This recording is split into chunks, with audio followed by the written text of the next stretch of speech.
نحمدہ ونصلی علی رسولہ الکریم، اما بعد۔ میرے دوستو، درود پاک کی کیا کیا برکتیں ہیں۔ جو شخص درود پاک پڑھتا ہے اس کی زندگی کے اوپر اللہ کی رحمتیں اور برکتیں کیسے نازل ہوتی ہیں میں آپ کو بتلاتا ہوں، توجہ سے میری بات کو سنیں۔ دوستو، برکت کیا ہوتی ہے؟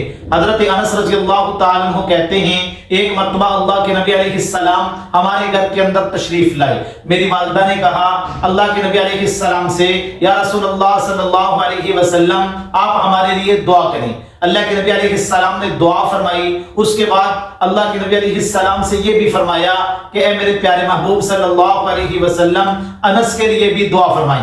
حضرت انس کہتے ہیں اللہ کے نبی علیہ السلام نے میرے لیے بھی دعا فرمائی۔ حضور نے فرمایا اے اللہ میرے انس کے مال میں برکت عطا فرما۔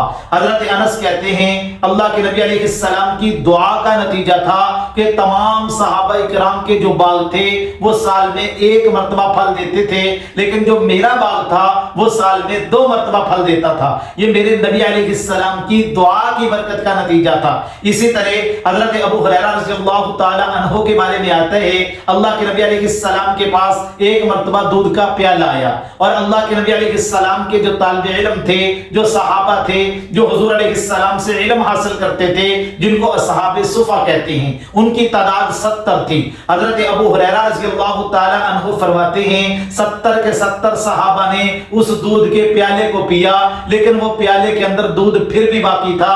یہ میرے نبی علیہ السلام کی دعا کی برکت کا نتیجہ تھا۔ میرے دوستو، برکت کہتے ہیں چیز تھوڑی ہو لیکن سب کے لیے کافی ہو جائے۔ تو جو بندہ درود پاک پڑھتا ہے اللہ تبارک و تعالی سب سے پہلا اس کو فائدہ یہ عطا فرماتے ہیں کہ یہ درود پاک اللہ کے نبی علیہ السلام تک پہنچایا جاتا ہے۔ اللہ کے نبی علیہ السلام نے فرمایا، حدیث کا مفہوم یہ ہے جو بندہ درود پاک پڑھتا ہے میرے اوپر، اس درود پاک کو فرشتے مجھ تک پہنچاتے ہیں، اور اس بندے کا نام لے کر کہا جاتا ہے کہ میرے پیارے محبوب فلاں بندے نے آپ کے اوپر درود پاک پڑھا ہے۔ آپ اندازہ لگائیں کہ جب فرشتے اللہ کے نبی علیہ السلام کو آپ کے امتی میں سے جس امتی کا نام لے کے حضور کو بتاتے ہوں گے کہ فلاں بندے نے آپ کے اوپر درود پاک پڑھا ہے، اللہ کے نبی کتنے خوش ہوتے ہوں گے۔